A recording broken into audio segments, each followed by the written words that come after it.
Армысыз құрметті тыңдарман, жан құмары арнасына қош келдіңіз. Мұнда тағдыр тәлкегіне түскен тағдырлардың оқиғалары баяндалады. Арнаға тіркеліп келіңіз. Соңғы кездері онсыз да ию-қию ұйқысынан әлсін-әлсін оянып, мазасы болмай жүрген шал әдеттегідей таң қылаң бере қолына фильтрсіз сигаретінің талын ұзақ-ұзақ иіскеп отырып, дүниеге бей-жай мағынасыз көз тастаған. Төменде тырп-тырық аяқ дыбысы естіледі. Бара-бара ол көбейіп, гүрсіл сарыл машиналардың арыда бері де шөткірінгені, бір жағында қаланың қалың нөпір тірлігі басталады. Бет-бетімен безіп бара жатқан жұрт, бет-бетімен безіп келе жатқандар да солар. Кім не бітіргелі барады, кім не бітіріп қайтты, оны білісіп, сұрасып жатқан ешкім жоқ. Су! Ұлының қарлыңқы даусы балконға әзер-әзер жетті. Су! Құзғын сәрден көні кепкен итай. Зығырданы қайнаған шал ас бөлмеден үлкен зерен су алып, баласы жатқан бөлмеге кірген. Бет аузын көгілдір тартып, өн бойының арса-арса шыққан неме әкесіне ала көзбен қарады. «Яшы просил жаныма су әкеліп қой» деп. «Мынаны не, тауысып тастағансың ба?» Шал төсек жанында тұрған шәугімнің қақпағын ашты. «Бір түнде? Жалко, что ли?»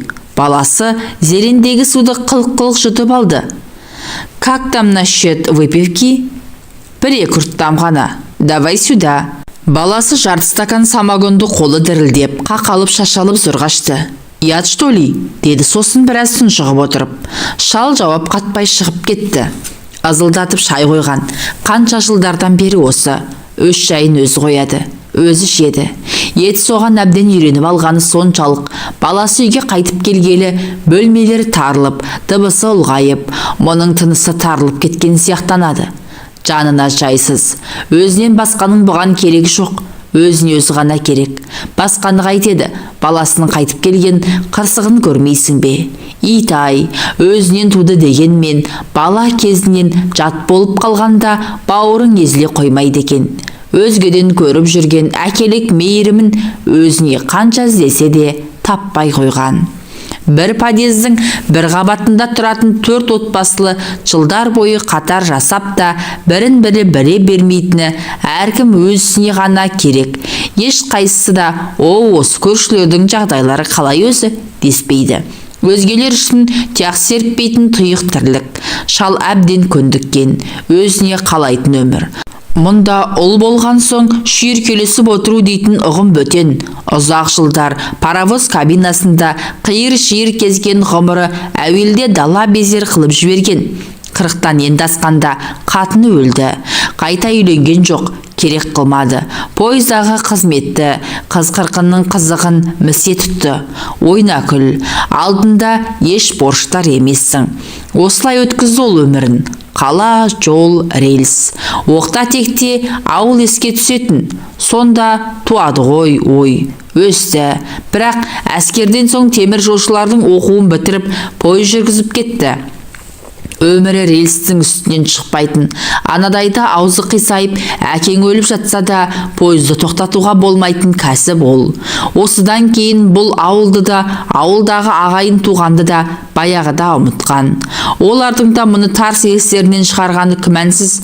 Мұндағылар және білмейді. Дос жаран дегенге обастан үйір емес тұғын. Бірдекілімен соншалық әмбей-жәмбей болмаса да, анда-санда шай берсіп жүрушеді, әйелі өлген соң ол да тыйылған. Үйелменділермен араласуға жалғыздылықтың сәні келмейтін болып шықты. Сосын жан жағына қолды бір сілтеген, әйтеуір жалғыз ұл бар. Ұл үйлене сала қайнатасының қолында тұрды. Алғаны прокуратурада беделді қызмет істейтін бір дөкейдің маңдайға басқан жалғыз екен. Сөйтетін рас болса, біздің үйде тұрамыз деп, ұлын қолдарына кіргізіп алған. Орысшалау өскен, баласында қазақтың күшіккеу дейтін намысқа тиетін ұғымы да жоқ болатын. Жалғыздың жайы белгілі. Өзінен жаралды дегенмен, түр-түсі біртүрлі бөтен. Көбіне көп анасының бауырында, жанында болды. Бұл пойызбен рельс болып қиыр-шиыр дүние кезумен ресторанда істейтін орыстың ышқыры боз, тоқ балтыр, қалың құйрық, қиылған бел, қаз бөтеге, қыз келіншектерімен алма-кезек көретін рахатмен жүрді. Үй жайды оншалық қап еліне ала қоймайтын. Өмір өте берді ғой. Жылжыған жылдармен бала да өсті. Мектеп бітірерде біраз қалғанда шешесі өлді. Сосын бұл күтуші әйел жалдаған. Өз жол үстінде болған соң балаға қарасын дегені. Қарауын ол байғұс қарады ғой. Бірақ баласы өзі білерменімен өсті. Сыра шарапқа үйірлеу болды. Сөйтіп жүріп мектеп бітірген. Сұраған парасын беріп, институтқа түсірген. 5 жыл бойы сол бергенін жыл сайын бере жүріп, оқуын бітірген. Бағы шығар, прокурор болып істейтін дөкейдің қызына үйленген соң, қайынатасының даңғарадай мекемесінен текке-терес мекемеде прокуратураның қызметкері болып шыға келді. Ендігі талай-талай белеске шығып тау төбесінен қарап тұрар меді, түбіне ішімдік құрғырмен қыз қатын жетті. Ұлы қыз қатыны мен ішімдіктің қыр соңынан өкшелеп қалмай қойды ғой. Үйленгеннен кейін көп ұзамай араққа сылқия тойған күндері қайдағы бір сары албастыларды үйге алып келетін пәлеге ұшыраған. Орысша оқып, орысша сөйлеп өскен жуадар солғыр. Батона грузиншелейді. Развлекаться надо, дейді. Итау мұның кім? А какая разница тебе? Лучше сообрази закуску. Қайт еді. Барын столға қояды. Қойып өз бөлмесіне кетпек болса, ұлы жібере қоймайды. Давай, Батона, с нами. Бірдеңе ұрған ба? Да брось, старина. Енді мына қыздан не говори ерунду. Бұған бари бир, дейді ұлы, ананың шолтиған юбкасының астына тақымына дейін көрініп отырған жуан ексанның арасына көзін сатып. Баласының көзімен бірге шалдың да көздері еріксіз солай кетеді. Кеткенде бұлдырап, мына сары сайтанның бұтына лыпа бар ма, жоқ па, анық айыра алмайды. Екі алыстан соң баласы әкесіне иек қағады. Көзіңді құрт дегені. Құртады. Құртқанда барар жері жатып жүрген бөлмесі. Телевизорды тоққа қосады да көсіледі. Сөйтіп жатып көзіледі. Содан селк етіп оянады бір кезде. Хабарлары, жарнамалары, кинолары бітіп кеткен көгілдір экран дырылдап тұрады. Шал оны сөндіріп, ұлымен сары сайтқан жатқан көрші бөлмеге құлақ тігеді. Сары сайтанның жалынған ба, жаныққан ба, әйтеуір жаны не кіріп не шыққан ыңқыл-сыңқылы абанық естеді. Япыр-ай, мына сары қаншықтың әні сұмдық қой, дейді шал көбірлеп. Өлеме, қайтеді. Батона, деп айғайлайды бір кезде ұлы. Ты жив? Амалсыз дәлізге шығады. Арақ сіміріп, ұрғаша әурелеуден әбден діңкелеген ұлының құлпет кейпінен ес шығып кетеді. Пузыр, Батона, дейді ұлы. Менде қайдағы арақ? Сибегая, итау жарым түнде. Десе де барады. Не көп, түні бойы істейтін ларек көп. Не көп, ларекте арақ көп. Ұлының әр келісінде әр қилы сары сайтан келеді. Қара албастылар да бар. Қай сайтан, қай албасты да бір-бірінің аузына түкіріп қойғандай. Өкілеп, үздігіп, үйді көшіріп жатады. Әуелде шалбыған үрке қарап, ашуланып, еденге түкіріп, жаман кіжініп, ішінен дымығатын. Дымын қалдырмайда сыбап отырушы еді. Бара-бара оған да бір қызушылық пен әуестік билеп кетті. Көрсе еді, көрсем дейді соны. Өзі өткен, өліп өшкен мектеп қой. Қой, ұят деуді де ұмытқан жоқ. Бірақ әуестік әл бермейтін әзәзіл емес пе? Қайсы бірде төсегінен жайлап тұрып, мысықша ептеп басып, ұлымен сары сайтанның жын-ойнақ бөлмесінің есігіне келген. Есіктің үстіңгі жағы әйнек болатын. Көз әйнегін тығындап, ақырын содан ішкен үлді. Әуелі көзі төсек басындағы шыраққа түсті. Шырақтың білтесінен шыққан бір шөкім жарық үлп-үлп етеді. Бөлме іші қызғылт көлеңке. Шал қызғылт көлеңке арасынан ұлы мен сары сайтанды әзер тапты. Жаңа ғана жан алып жан беріп екіленіп жатқан сайтанның үні өшіпті. Жалаңаш бөксесі дөңкиіп төсекте жалғыз жатыр. Ұлы еденде екі бүктеліп қалған. Сірә әбден діңкелеп құласа керек. Шал ұзақ тұрды. Кетейін деген ұлының қозғалғанын да байқап қалды. Расында анау басын көтерді. Мен осы қайдам дегендей жан-жағына мағынасыз қарап отырды да тәлтіректеп түрегелді. О Құдай, бері жүріп келеді. Шал сүрініп қамынып бөлмесіне әзер жетті. Есігіне кіріп үлгергенше соңынан ұлының әсірлеп әзер шыққан дауысы қуып жетті. Батона, батона пит. Шал шықты. Дай пит батона. Сума, огненный. Шалды жалғыз сәтте әзәзіл айналдырды. Бөлмесінен өзі сығып ішіп жүретін 90 градустық самогонды қырлы стаканмен алып шықты да белуарынан асыра құйып, осыны тарт, деді. Ұлы самогонды көмейіне төңкере салып, демін ала алмай, қылғынып, шеке тамырлары сұмдық адырайып, көзі шарасынан шығып, көгеріп сазарды да қалды. Содан әзер дем сімірген. Енді тікесінен түк құлап бара жатты. Әкесі сүйеп қалмаса, сүйеп қалды да, дәл сол жерге жатқызып, үстіне босағада ілулі тұрған қойтан жылы ескі плащын тастай салды. Сосын жанында аз кем тұрған қорлы үдей түскенде барып сары сайтан жатқан бөлмеге енді ептеп, қыздың жалаңаш бөксесіне үздіге үңілді. Толық та томпақ, жұп-жұмсақ, жайлап иығынан қозғап еді. Қазір үстіне тас құлап кетсе де дәнеңе сезер емес. Шалдың қаны қызып, тамырлары лыпылдай бастады. Шалды бір қарсы үйдегі шекілдеуік сатқыш жасамыс жуан әйелдің етегін көтеріп қойғаны болмаса, жас иістен баяғыда қалған, бірақ оның қызуы мен жұпары жадында қалған кәрі бура оқыс шабынып, шырақтың шөкім жарығын жалғыз үрлеп өшіріп, әй Құдай, өзің кешіре көр деп мені сары сайтанның үстіне міне берген.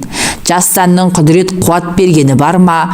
Шалдың күн тимесін пышақпен ойып алып жатсаң да, қыңбайтын халдегі удай мас қыздың балғын жұмсақ демесін бір сағаттың айналасында 2 рет езіп алған. Сосын бөлмесіне ентігіп жетіп, нәпсісінің қызуынан балқыған, босаған бойына ие бола алмай, жастығына жантая кетті. Шал әзәзіл нәпсінің дәмін баяғыдан білетін. Сонау пойыздың жүргізіп жүрген жылдары ресторандардағы даяршы, аспаз, жолсерік қыз келіншектердің қималарын қисайта қынадай қырған жаугер ғой. Енді мынау баласының сары сайтандары мен қара албастыларына шауып қойғанда бәлендей ұят демеді. Рас, баласы пісіп жүрген күбісіне әкесінің неткенін сәл-сәл нелеу. Бір түрлі қымсынады. Ұлым біліп қойса, ұятырақ деп қипақтайды. Бірақ оған кім айтады? Айтып қояр дейтін сары сайтан, қаралбастылардың сықпыты анау. Адам түгілі айғыр шауып жатса да сезбейді. Мұндай жағдай тағы бірнеше рет қайталанды. Бұрын ұлының келіп, жын ойнақ жасайтыннан азарда безер болатын шалдың ендігі оған: жиі келіп жүрсеңші, мен жалғызым ғой, менің сенен басқа кім бар дейтіні, ол аздай келуі кешігін кіресе телефон шалатыны, 90 градустық самогонды көбірек алып қоятыны шығарды.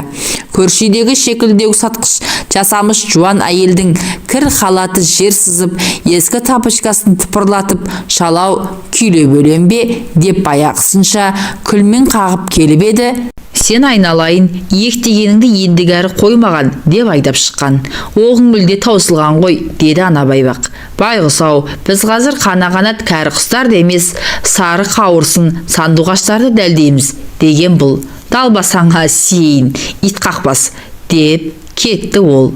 Шал оның сыртынан мысқылдап қарап, мырс-мырс күлген. Мырс-мырс күліп тұрып, өй сорлы, не білесің деп өзінен өзі қарадан қарап көпінген, көпініп тұрып шүкір деді Құдайға.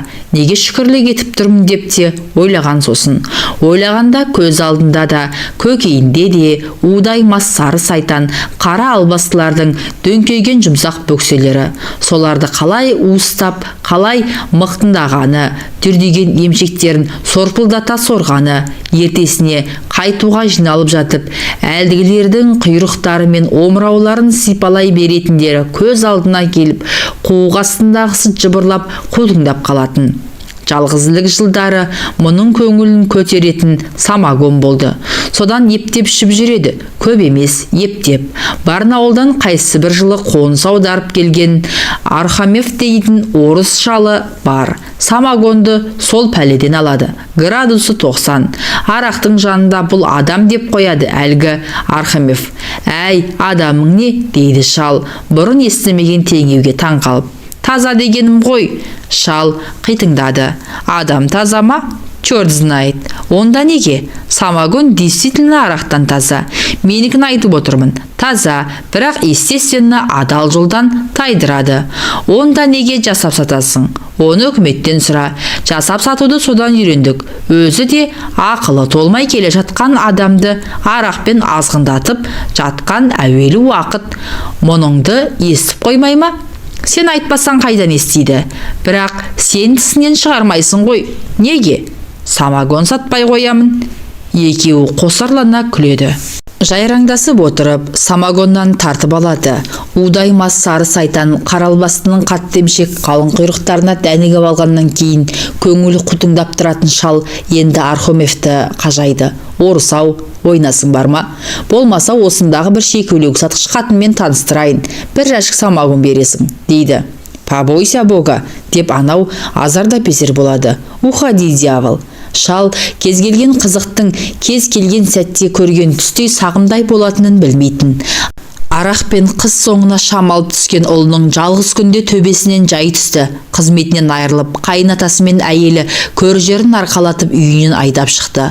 Содан қолына қайтып келген. Жатып та, тұрып та шеді. Қалтасы қағылғалы қашан. Қазіргі қылатыны самогон. Оны да тауып келетін бұл. Зейнетақысы бар ғой әйтеуір. Оның үстіне баласы арақтан әбден жеңіліп біткен бе, орта стаканға шалқасынан түседі. Содан ұзақ ұйқы. Түс әлетінде әзер басын көтеріп, стаканнан тағы да жұтып алады. Қайта құлайды. Кешкісінде сол, әй сенің осы қарның ашпай ма? Деп сұрайды шал. У водки батона. Очень высокая калория, дейді өзеңденіп кеткен тілінің ұшы екі езуінен кезек-кезек жылт-жылт етіп. Кей күндері ұлының қалт-құлт басып балконға шығатыны бар. Темекі талын бірінен кейін бірі сорып, үнсіз ұзақ отырады. Көріктақ еді. Енді 40-қа жетпей-ақ беті мыж-тыж, тік бойы еңкіш тартып, қолдарының терілері көбейіп, әрі жерлері ақтаңдақтаныпты. Енді не істейсің? Деп сұрайды шал. Жата бермексің өстіп? Налей батона. Құлап қаласың ғой. Умереть бы. Қой, оның не? А разве ты этого не хочешь? Хочешь. Қой әрі, жалғыз қалып. Ты так и всю жизнь одинокий. Одиночество требует избавления от всех, в том числе и от родных. Это такая болезнь, твоя болезнь, твоя беда, даже твоя смерть, батона. Ези үреме өйтіп. Дело в том, что ты чужой мне, родной, но чужой. Ты почти не жил с нами, ты часто бросал нас на произвол судьбы. Мать не смогла выносить этого долга. Одиночество для замужних женщин смерти опасно. Жә, дейді шал. Сенің айтқандарыңды түсініп жатқан мен жоқ. Сен мынаны айт, осылай жата бермексімсің, қайтесің? А как ты думаешь, ішіне қалай кіріп шығам? Кто-то должен жить в этом доме. Менше, мен бар емеспін бе? Шалдың көзі тікірейіп шыға келді. Но ты не вечный. Әй, шалдың да басы қалтаңдап, қолындағы сәндік таяғымен цементеденді тық-тық ұрды. Ұлының көзі аларды. Нали, немді, теңгеде қалмады. Қайдан табам? Это уже твоя проблема, батона. Өйдемен етіп, батона. Ұлының қанталаған көзінің қарасы көрдей суық екен. қатты тіксініп қалған. Батона деген зәрлі дауыс енді осы үйдің үй түгілі мұның да қожасы менмін дегенді айғайлап айтып тұрды. Осы жасына келгенше бойында мен тек өзім деген адамға бұл аса ауыр тиген.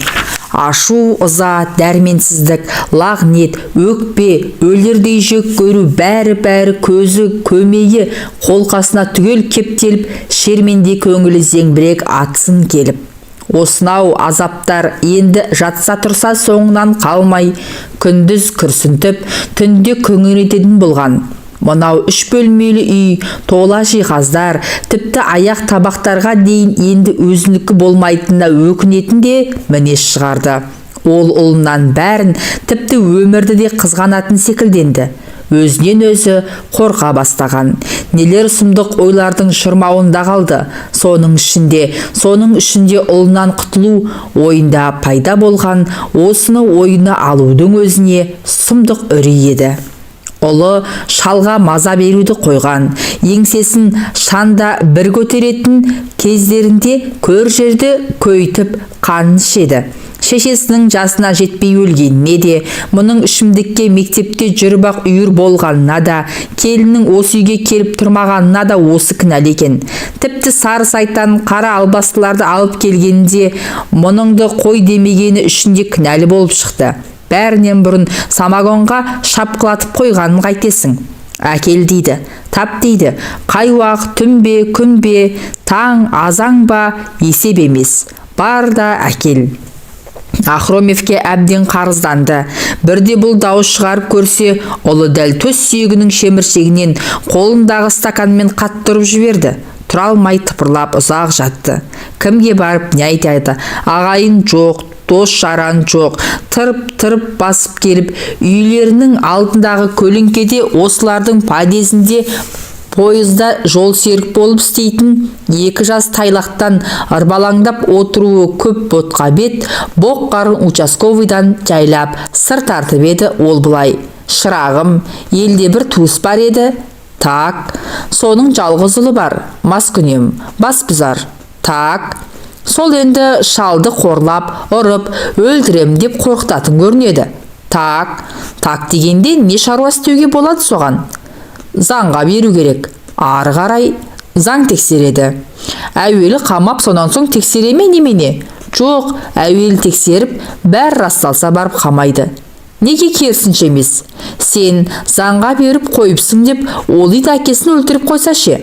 Ақсақал, сіз мені тергейсіз бе? Заң жаңағыдай. Енді не керек? Заңның тәртібімен ұшпаққа шыға қоймасын білген шал, ұлынан қалай құтылудың ұшығына жете алмай, ұзынды кеш өкпесі қабынып, өзегі өртеніп, өлі мен тірінің арасында мең-зең дел сал омалып отырып алады. Түн баласы қилы-қилы түс көреді. Түсінде дейді, марқұм әйелі баласының итжейдесін көрсетіп, бұған үнемі сұқ саусағын безеп тұрады. Тағы бір түстерінде баяғы сары сайтандар мен қара албастылар емшектерін салақтатып, жабыла мұны тырналайды да қуып жүреді. Сендерге не керек? Бізге артылдың, енді біз сені мінеміз дейді. Шошып оянады. Қайсы бірде түсінде сары сайтанның біріне артылып жатыр екен. Әлдегім иығынан түртеді. Қараса ұлы шошыпты. Менің әкемді көрдің бе? Дейді ұлы. Мен емеспін бе? Емессің дейді анау. Отец, разве так делают отцы? Шал төсегінен атып тұрып, айнала төңірегіне мағынасыз әңгірейді. Таяуда ғой, бұл мүлде қаперіне алмаған жағдай болды. Сәлет еді. Олы сол ертеңгі жарты стакан самогоннан кейін өлтірде жатқан.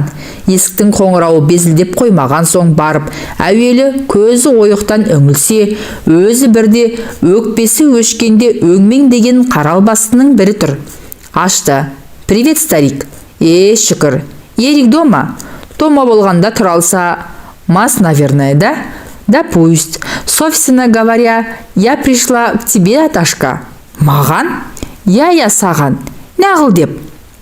Срочно 5000 теңге керек. 5000 теңге? Не деп берем оны саған? Не деп берем? Трахать любишь? Думаешь, мен білмейді? сын, потом отец. Ты, Аташка, ой-ой, даже невозможно поверить, какой ты сексуальный гигант. Мына қаншық біліп жатқан екен ғой, деп ойлады шал, іштей бір түрлі секемденіп. Құдайдың ұрғаны-ай. Так что, дорогой гигант, гони деньги, а то ерікті қазір оятып, обо всем расскажу. Как сойдет? Жә, деп шал елпілдеп кетті. Екі көзі ұлы жатқан бөлме жақта. Қазір енді нетелік, өзің өтші былай балконға. Давно вы так, деп қарасаны жалтыраған қаралбасты қайқан басып айтқанын істеген. Сен осында тынышқана отыр, деген шал осы елпең деген қалпы тым баяу сөйлеп. Мен қазір келем. А ты куда? Айтқаныңды әкелмейін бе? Только скорей. Шал қалтаңдап шекелік сатып отырған баяғы жасамыс жуан әйелді бетке алған. Ары қарап еңкейіп әлденесін түртпектеп жатыр екен. Иттің қалың құйрығының енді сала құлаш. Мынау сұмдық қой дегенде қара тілінен қан тамып тұратын бетті пәлекет. Оған таңғалмай-ақ қойыңдар. Көрінген еркек көтендеген көтендей жалпайып жіберген, деп қарқ-қарқ күліп қарап қалды. Жайшылық па? Елге қарап тоңқайып, деген бұл таяп келіп. Әзіл деген түрі. Саған қарай жел жіберіп тұрмын, деді қолма-қол қолтығына су сеуіп сөйлейтін пәлекет. Шал осы жауап қайтаруға шақ қалып өйтпеді. Ісі түсіп тұрғанда, оның үстіне ана жолы сарғанат сандуғаштарды дәлдеп жүрміз деп, меселін қайтарып жібергені тағы бар. Иә, жол болсын, деді әйел. Қайда жайылып барасың? Өзіңе қарайда, қойшей. Рас? Айт, анада артық кеттім. Кетсең не қыл дейсің? Кешір деймін де. Есі бар еркек кешірімді олай сұрамайды. Енді қалай? Айтсаң шөзің. Өкпе төсекте тарқайды, көрші. Шалдың денесі мұздап қоя берді. Уыздары сары сайтандар мен қара албастылардан кейін мынаған, бірақ амал ғане. Менің де ынданым құрып тұрған жоқ па? Міне иманым деші. Иманға сенесің бе, маған сенесің бе? Онда, деп жуан әйел жайраң етті. Әуелі, деді шал. Маған 5000 теңге бере тұрсаң? Неге? Не деп? Қарызға әрине, балаға апарып беремде, көзді ашып жұмғанша пәтеріңде боламын. Қағып сілкіп, төсек жайлай берсең, қайдам? Анау қылмыңдап тұр. Ақша берсе де, жанына еш еркек жата қоймайтын байғыз ұрғашының бұған өлердей діңкелеп тұрғанын шал білді. Уақытты бекер оздырмайықта. Қашан қайтарасың? 11-дегі пенсиядан. Дәл қазір келетінің шын ба? Келмей бірден өріп па? Дегенмен куәлігіңді беріп қой. Сенбеймісің? Куәлігіңге сенем. Қаралбасты балконда темексін бұрқыратып отыр екен. Мұны көріп орнынан тұрды. Принес? Мә. Қыз санап алды. Еруку передаш привек. Қой айналайын. Запомни, Аташка, при необходимости я приду к тебе за деньгами. Шал әлдене айтып та үлгерген жоқ. Қасы көзін қылмыңдатып, мұның ауын алақанымен қаққыштап, айда, бессмертный гигант, пока, деп шығып жүре берген. Содан бері ол пәлекет есіктен әнеміне кіріп келетіндей зәре-құты қалмады. Кім қашан келсе де қалтасын тесіп тұратын 5000 теңгесі қайсысы. Қара албасты анау өзі өліп өшіп әуреленген 2-3 сары сайтандар да келіп жүрсеше, баласы естісе, білсе. Бара-бара шал самогон ішуін жиілете түскен. Бәрін ұмытайын дейді. Адам өз күнәсінен үрейленуі сұмдық екен. Жанына еніп алған қорқыныш қолқа жүрегіңді суырып жеп, не ұйқы, не күлкі бермейді. Кеше ғана әлпештеген әсем дүние, атқан таң, шыққан күн, туған ай, бәрі пәтуасыз бекер болып көріне берген. Бұрын соңды болмаған өкініш, опыну сезімдері 62 тамырын алма кезек буындырып, бойы бордай тоза бастаған. Шал балконнан шығып, ұлы жатқан бөлменің есігін ашты. Самогонның күлімсейісі мүңкіп кетіпті. Төсегінде 4 аяғы 4 жаққа кетіп, рабайсы жатқан ұлының өлі тірісі белгісіз. Ол ішінен шыққан шұбар жыланға әрі шошына, әрі өлердей жек көре қарады. Бір сұмдығы, осы мезет өзге түгілі өзінде ит етінен жек көріп, өзінен өзінің жүрегі айныған. қалтаңдап бөлмесіне жетіп, жарты шөлмек самогоннан бір стакандайын жұтып алып төсегіне жантайды. Қанша жатқанын, қай кез екенін айыра алмады. Дабырлаған адамдардың даусы ап-анық естіледі. Тек не айтып, не қойып жатқандарын айырып болмайды. Не қылған адамдар? Подъезде осыншама адамның дабырлап тұруы мүмкін емес. Жердегілердің 5-ші қабатқа, 5-ші қабаттағы пәтерлердің есігі, терезесі жабық бөлмесіне дәл осылай таяу естілуі неғайбыл. Телевизор ма десе, ол да өшіп тұр. Шалдың қолы қалтараңдап, самогоннан тағы бір жұтқан. Содан бір кезде көз алдын елес кезді. Қарсы қабырғада әлдебір адамдардың селеуеттері байқалады. Басын сілкіп, көзін кеңірек ашты. Иә, селеуеттер. Болдыр-болдыр, бірақ анық көрінеді. Оң жақ жол, тау жолы, жаңбыр себелейді. Лайсаң жолдың арғы жиегінде бір топ адам әрқайсысы әртүрлі өлең айтып тұр. Одан ары тау ауа райын кесіп текше жол салыпты. Текше жолдар бұралаң. Сол бұралаң жолда 4 адам саты көтеріп, лай кешіп төмен түсіп келеді. Сат үстінде киізге оралып ұзыннан салған сұлаба. Қайдан шыққан бөркі қоқайған біреу пайда болып, сұлабаның бас жағындағы жамылғыны көтеріп еді, шал өзін көрді. Өзі, беті қап-қара, шал көзін жұма қойды. Япырау, бұл не пәле? Өңіме түсіме? Түсі дейін десе ояу ғой, ой санасы орында. Сонда мынау қандай сұмдық? Кірпігін қайта көтерген, көзі қабырғада. Әне, сатылы топ сол орында әлі жүріп келеді екен. Бөркі қоқайған сұрап жатыр. Бұларың кім? Білмейміз. Білетін біреу бар ма? Білмейміз. Өзі қашан өліпті? Білмейміз. Енді қайда алып барасыңдар? Білмейміз. Шал әзірге сүйретіліп тұрып қабырғаға барды. Алақанымен сипап көріп еді, көріп жатқаны түгел зым-ғайым. Төсегіне қайта келді. Қайта келіп көзін қайта жұмып, қайта ашқан. Қабырғада сол көрініс. Сатылы топ, сат үстінде өзінің сұлбасы. Беті қап-қара. Бағанадағы әрқайсысы әртүрлі өлең айтып тұрғандар табжылмапты. Кенет әлгілердің иықтарындағы саты шыңырауға қарай құлап кетті. Өлең айтқандар да, саты көтергендер де, бөркі қоқайған оған назар аудармады. Шал үңілген. Сонда жарлауықтың терең түкпіріндегі шалдықта жатқан өзін көрді. Өз өлігін өзі көріп тұрған байғұста зәре-құт жоқ. Топырақ салмайсың ба? Дейді өлген өзі бұған. Үздік озық азынап, аңырап шыққан даусын оның өзінен басқа ешкім естіген жоқ. 2 күн өтіп, 3-ші күні шал есін әзер жиды. Тәлтеректеп, зордың күшімен орнынан тұрған. Ілбіп дәлізге шығып еді, мұрнына сұмдық бір жағымсыз бөтен иіс келді. Ас бөлмесіне кіріп еді. Ас столының бетінде де, еденде де, ас қалдығы не басқалай бұзылып иістеніп кететін еш нәрсе байқалмайды. Ұлы жатқан бөлменің есігін ашқан.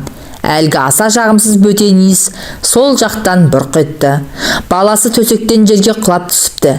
Аяқ-қолы тарбиған, арса-арса қу сүйек. 2 көзі шақырайып, тас төбеге қарап қатып қалған. Бір езуінен шығып кеткен тілінің ұшы көкпеңбек болып көрінеді.